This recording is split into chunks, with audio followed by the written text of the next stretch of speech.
এবার যেন পানির স্রোতের মতো তুরস্ক থেকে অস্ত্র আসতে শুরু করেছে বাংলাদেশে। বিশ্বের অন্যতম শক্তিশালী ড্রোন বাইরেটার কেনার পর তুরস্ক থেকে আসছে স্বল্প পাল্লার মিসাইল, হালকা ট্যাঙ্ক, এমনকি অ্যাটাক হেলিকপ্টারও। এরদোয়ান ও ডক্টর ইউনূসের মধ্যে আন্তর্জাতিক অস্ত্র বিক্রির বিষয়ে যখন নানা দেশের হাজারো শর্ত থাকে, তুরস্ক সেখানে কোনো শর্ত ছাড়াই কম দামে আধুনিক সব অস্ত্র বাংলাদেশকে সরবরাহ করছে। তবে প্রশ্ন হলো, কেন বাংলাদেশ সহ সমস্ত মুসলিম দেশ নিয়ে নতুন পরিকল্পনা করছে তুরস্ক? আধুনিক খেলাফতের কোনো স্বপ্ন নিয়ে এগোচ্ছে এরদোয়ানের দেশ? ঐতিহাসিক, সাংস্কৃতিক ও ধর্মীয় দিক থেকে বাংলাদেশ ও তুরস্ক বহু বছর ধরে একে অপরের সহযোগী। নিঃস্বার্থভাবে এই দুই দেশ একে অপরের পাশে দাঁড়িয়ে এসেছে বছরের পর বছর। সামরিক খাতে তুলনামূলক দুর্বল বাংলাদেশের কাছে তুরস্ক এখন আধুনিক ও শক্তিশালী সমরাস্ত্র সরবরাহকারী দেশ হয়ে উঠেছে। যেখানে অন্যান্য দেশ নানা শর্তে অস্ত্র বিক্রি করে, তুরস্ক সেখানে উল্টো।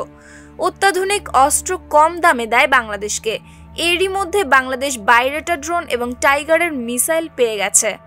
ডক্টর ইউনূস ক্ষমতা গ্রহণের পর তুর্কি প্রেসিডেন্ট রিসেপ তাইয়েপ এরদোয়ান তাকে তুরস্ক সফরের আমন্ত্রণ জানিয়েছেন এবং সহায়তার প্রতিশ্রুতি দিয়েছেন। বর্তমান ভূ-রাজনৈতিক পরিস্থিতিতে তুরস্কের সাথে সম্পর্ক আরও গভীর করার মাধ্যমে বাংলাদেশ সামরিক ও কূটনৈতিক শক্তিতে আরও প্রভাবশালী হতে পারে।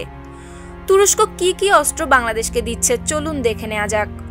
মুসলিম প্রধান দেশের অন্যতম শক্তিশালী পরাশক্তি তুরস্ক দিন দিন সামরিক শক্তির দিক থেকে আরও এগিয়ে যাচ্ছে। আধুনিক তুরস্ক পশ্চিমা বিশ্বের শক্তির সাথে সমানে সমানে কথা বলছে। বর্তমানে তুরস্কই বিশ্বের সবচেয়ে উন্নত এবং শক্তিশালী ড্রোন প্রস্তুতকারী দেশ।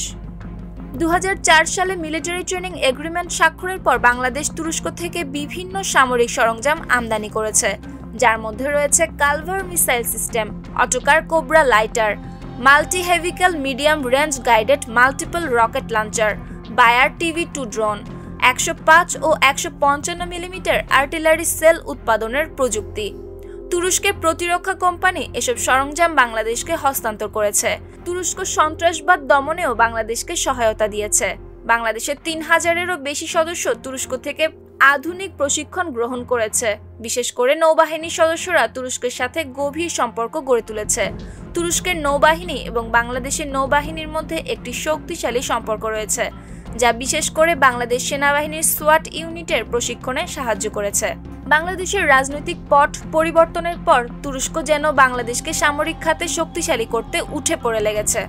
প্রতিবেশী দেশের হুমকি মোকাবেলায় তুরস্ক বাংলাদেশকে হেজার ও ATMCA মিসাইল দিচ্ছে, যা শত্রুপক্ষের যে কোনো যুদ্ধবিমানকে আকাশেই ধ্বংস করতে সক্ষম। এই অত্যাধুনিক মিসাইল বাংলাদেশের আকাশ প্রতিরক্ষা ব্যবস্থা শক্তিশালী করেছে। এছাড়া তুরস্কের TRZ-300 নামে মিসাইল সিস্টেমটি বাংলাদেশের সেবায় এসেছে। এই সিস্টেমটি 300 কিলোমিটার পর্যন্ত আঘাত হানতে সক্ষম। এর ফলে ভারত ও মিয়ানমারের অনেক অঞ্চল এখন বাংলাদেশের মিসাইলের নিশানায়। তুরস্ক থেকে বাংলাদেশের কাছে আসছে আধুনিক ট্যাঙ্কও। ইতিমধ্যে বাংলাদেশ 26টি তুর্কি তুলপার হালকা ট্যাঙ্ক কেনার চুক্তি সম্পন্ন করেছে, যা বাংলাদেশের ভূখণ্ড ও আবহাওয়ার জন্য আদর্শ। তুলপার ট্যাঙ্ক আধুনিক প্রযুক্তিতে নির্মিত এবং বাংলাদেশের ভূমিতে এটি অত্যন্ত কার্যকারী হবে। এছাড়া তুরস্ক বাংলাদেশের যৌথ অস্ত্র কারখানা স্থাপনেও আগ্রহী। তুরস্ক দক্ষিণ এশিয়ায় নিজের শক্তি বৃদ্ধি করতে চাইছে, যেখানে বাংলাদেশ এখন অন্যতম গুরুত্বপূর্ণ ভূখণ্ড হিসেবে আবির্ভূত হয়েছে। তুরস্কের সাথে সামরিক জোট বাঁধলে বাংলাদেশের জন্য এটি কি ভালো হবে নাকি খারাপ, মন্তব্য করে জানাবেন। নিউজ ডেস্ক, সুপ্তি রায়, ভোরের আকাশ।